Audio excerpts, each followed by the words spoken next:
Real Madrid এই ক্লাবটার সমর্থক যদি আপনি হয়ে থাকেন তাহলে নির্ভর থাকাটা যে আপনার অভ্যাসে পরিণত হয়েছে।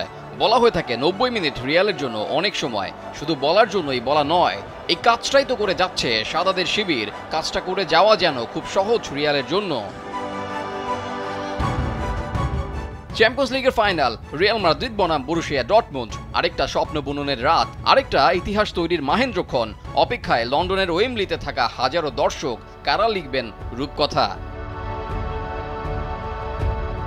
প্রথম হাফটা অবশ্য ভুলে যেতেই চাইবে আনচেলত্তি রিয়াল, যেটা স্বাভাবিকও তাদের জন্য। এভাবেই হাজারো বার ফিরে এসেছে রিয়াল মাদ্রিদ। ফিরে আসার গল্পটা ভালো করেই লিখতে পারে এই দলটা। চান্স তৈরি করা থেকে শুরু করে প্রথম ৪৫ মিনিটে অনেকটা ধুঁকতে হয়েছে রিয়ালকে। স্যান্ডেলিনা সো, রূপচর্চায় আভিজাত্য। এক্ষেত্রে বলা যায় ভাগ্যটা অনেক সুপ্রসন্ন ছিল রিয়ালের জন্য। না হলে প্রথম হাফে অন্তত 2টা গোল কনসিড করতে হতো রিয়ালকে। ম্যাচের নায়কদের মধ্যে প্রথমেই যদি কথা বলতে চান তাহলে সবার আগেই আসবে দানি কারবাহালের নাম। 5 বছরে এই প্রথম চ্যাম্পিয়ন্স লিগের ফাইনালে গোল করলেন কারবাহাল, যে গোলটাই মাদ্রিদকে এনে দিয়েছে মোমেন্টাম। ভিনিসিয়াস জুনিয়রকে কিভাবে ব্যাখ্যা করা যায়? বড় ম্যাচে যে তিনি জ্বলে ওঠেন, কোনোভাবেই তাকে আটকানো যায় না, তার বড় প্রমাণ আরও একবার দিলেন এই ব্রাজিলিয়ান। 2022 চ্যাম্পিয়ন্স লিগের ফাইনালটা সবারই মনে থাকার কথা।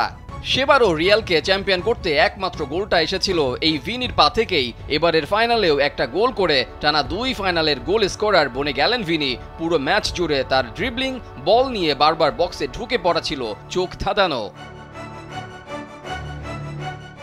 রিয়ালের জার্সিতে শেষ ম্যাচটা খেলে ফেললেন টনি ক্রুস। শিরোপা উঁচিয়ে নিজেকে রাঙিয়েও গেলেন। বিদায় বেলাতেও নিজের গুরুত্বটা ঠিকই বুঝিয়ে গেলেন ক্রুস। প্রথমার্ধে রিয়ালের সংগ্রাম করার মূল কারণটা ছিল ক্রুসের ছন্দে না থাকা, আর দ্বিতীয়ার্ধে ক্রুস স্বরূপে ফিরতেই অ্যাটাকিং থার্ডে ভয়ঙ্কর হয়ে উঠতে শুরু করে রিয়াল। সামনের দিনগুলোতেও নিশ্চিতভাবেই ক্রুসের অভাবটা আরও বেশি বোধ করবে রিয়াল মাদ্রিদ। জুড বেলিংহাম রিয়ালে নিজের প্রথম মৌসুমে চ্যাম্পিয়ন্স লিগটা জিতে নিলেন, তাও আবার নিজের সাবেক ক্লাবকে হারিয়ে। যদিও এই ম্যাচটায় নিজেকে তেমনভাবে মেলে ধরতে পারেননি জুড, তবে তা কোনো খারাপ খবরও নয় রিয়ালের জন্য।